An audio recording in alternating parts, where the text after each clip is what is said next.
দেখো আমরা সুদ কষার অঙ্ক করছি, এই অধ্যায়ের আমরা অনেকগুলো অঙ্ক অলরেডি করে ফেলেছি, ঠিক আছে। এবং সূত্র আই সমান PRN, এই সূত্রটা অলরেডি কীভাবে ব্যবহার করতে হয় সেটাও আমরা শিখছি। তো ওই একই সূত্র ব্যবহার করে আমরা 9 নম্বর অঙ্কটা করব। রিয়াজ সাহেব কিছু টাকা ব্যাংকে জমা রেখে 4 বছর পর এত টাকা মুনাফা পান।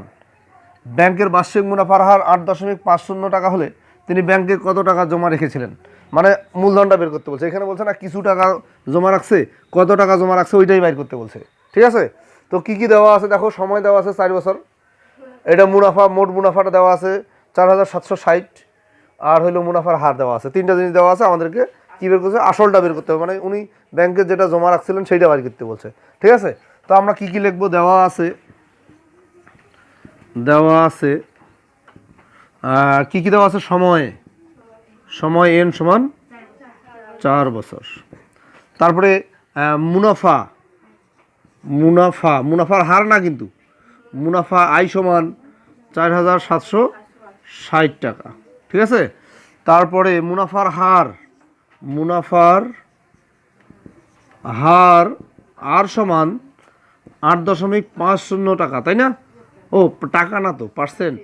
এবং প্রশ্নে কিন্তু পার্সেন্ট দেওয়া নাই, কিন্তু আমরা জানি মুনাফার হার মানেই পার্সেন্ট ওখানে আমাকে দিতেই হবে। এখন আমি কি করব দেখো, এটাকে ভগ্নাংশ করে নিব কিভাবে। প্রথম কথা হলো আমি পার্সেন্টটাকে উঠাবো, তার জন্য নিচে 100 যাবে, আবার দশমিকটাতে উঠাই দিলাম, পার্সেন্টের জন্য 100 আসছে, আবার দশমিকও উঠাইছি। দশমিকের জন্য কি হবে, দশমিকটা কিন্তু এই জায়গায় ছিল, তো এখান দশমিকের জন্য একটা 1 নিচে আসে, দশমিকের পরে 2টা অঙ্ক আছে, এই জন্য 2টা শূন্য। এই জিনিসটা কি বোঝা গেছে?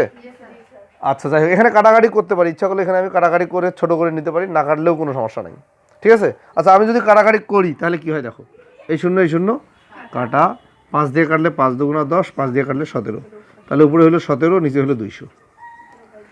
এই অবস্থায় আমি করতে পারি। আর যদি কাটাকাটি নাও করি এখানে কোনো প্রবলেম নেই, আমি শেষে তো কাটাকাটি করবো।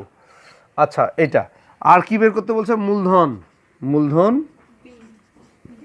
P ইকুয়াল টু হোয়াট, মানে কত টাকা ব্যাংকে জমা রাখছিলেন ওনার মূলধনটা। এই হলো আমার, এগুলো দেওয়া আছে, এটা আমরা বের করব।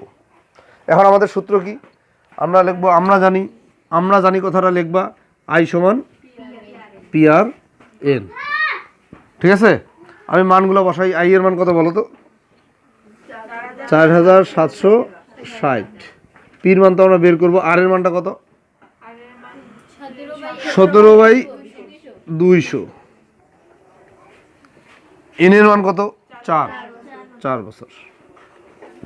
দেখো, আই এর পরিবর্তে এটা বসাইলাম, পি এর পরিবর্তে পি এ থাকবে, আর এর পরিবর্তে এই মানটা বসাইলাম, এন এর পরিবর্তে এই মানটা বসাইলাম।